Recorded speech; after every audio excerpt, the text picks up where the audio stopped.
The Galaxy A10 was one of the most sold Samsung Galaxy devices of 2019. Since its release, it's been getting regular software updates. In this video, I am going to show you what Android 11 and One UI 3.1 looks like. And this is likely to be the last update for this device, so I'll cover the changes they've made and what I think about them. If you like this video, please give it a thumbs up and subscribe to get more content like this.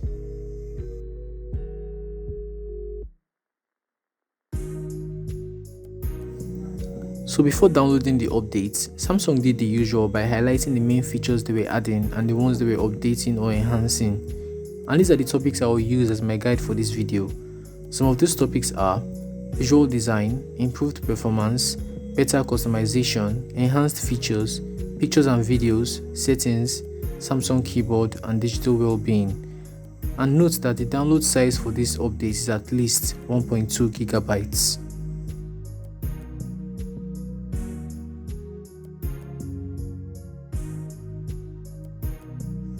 I personally like the redesign, or rather the design improvements of the One UI 3.1.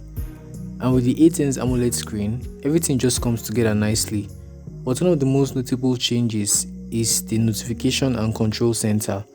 Samsung opted for a transparent background for both the light and dark mode instead of the plain white and black they used earlier. And they've done a great job separating notifications so you focus on what matters the most.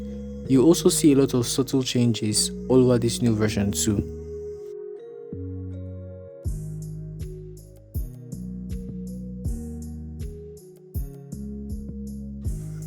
When I installed the Android 10 updates, I noticed a slight drop in performance and speed, but after some time with subsequent updates it became better. But with this Android 11 update, it felt worse. I noticed a lot of lagging and freezing. Sometimes I ended up restarting, and I'm talking hard restarts where I had to press and hold the power and volume buttons for some time. I couldn't do anything with the screen because it wasn't responding. So for performance, I can't say the Android 11 updates improved the performance, but I hope they try to repair this with software updates in the future.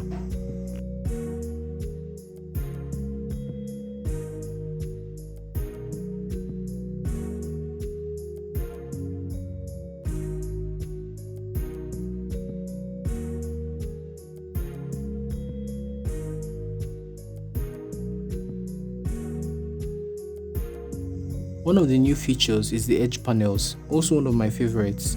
It's a feature that lets you keep apps, widgets and other useful things that you can easily access by swiping from the side of your screen. By default, the Edge panels trigger is at the upper right corner, just next to the volume buttons. If you can't find Edge panels after the update, that's because you have to manually enable it in your device settings.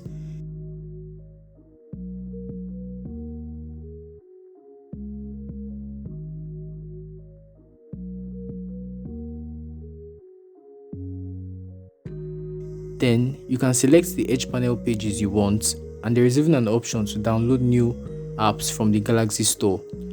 Overall, I think the Edge panel feature is a very good one, although technically it's not really new, but it's good to see it in the A10.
First, the contacts page. Here you can add contacts and quickly call or text by just tapping them. I already have a few contacts set up, but I mostly use this feature for USSD codes, either to check my airtime or data balance. The music widget is used to play music without having to go into the Samsung Music app. Here you can also get details about the songs and even access playlists. The tools panel. Here you have 4 widgets which are the tally counter, torch, surface level and ruler. The tally counter is used to count, and you can also set limits to the counting.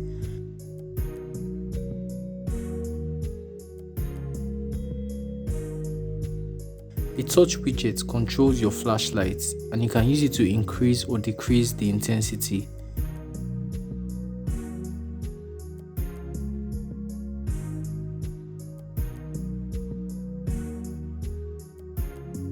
The surface level is used to check how level surfaces are, like the top of a table, and if you're a bricklayer and you forgot your spirit level at home, you can quickly whip out your phone and use it instead. Lastly, the ruler widget is a digital ruler that measures in centimeters and inches. You can also calibrate this ruler with a physical ruler for maximum accuracy.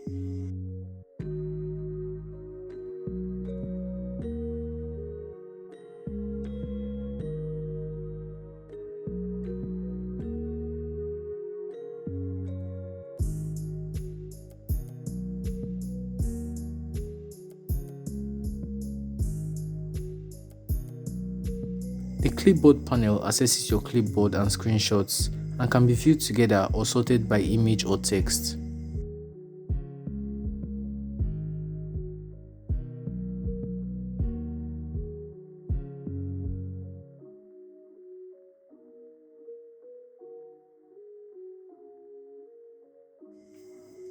The task panel contains everyday tasks like adding an event to your calendar, taking a screenshot, recording video, setting an alarm, or composing a text message. There are also other tasks you can add to the panel if you need to do so.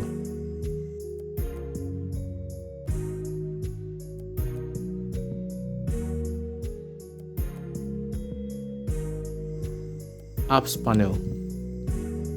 Here you can add apps you use regularly and launch them quickly without having to minimize whichever app you are using at that moment. You can also add app combos that open in split screen. For instance, you can merge the YouTube and Messages app, and whenever you launch it, they both open in split screen view. Digital Wellbeing hasn't really changed much on this device. You get the usual, like how long you spend on your phone and what app you are using, and the amount of time you unlock your phone, and the amount of notifications you get. And also you can get options like wind down and focus. But now you can get information about how you use your phone weekly and the amount of time you spent compared to what you used the previous week.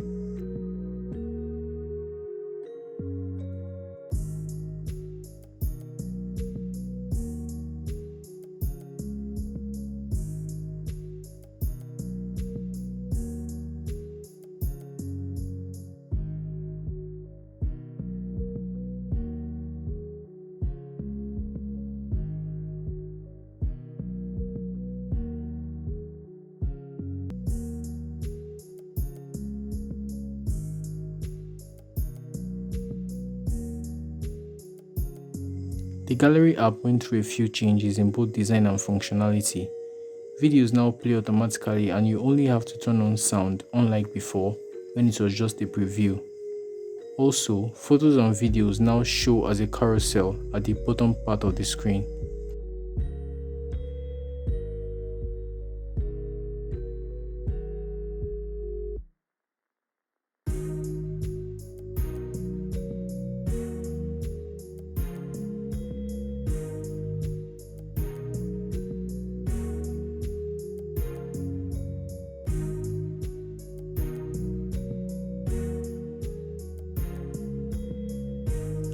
The keyboard also received an upgrade, especially with the search features. When you search, you now get results from YouTube, Bitmoji, Contacts, and Gallery.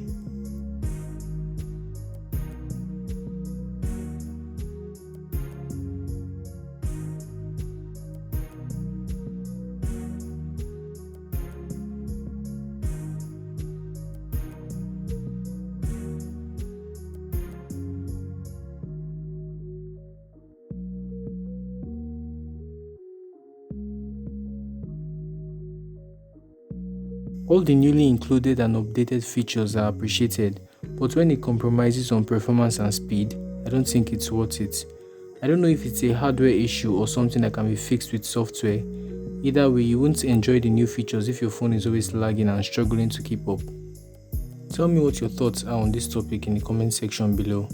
Until next time.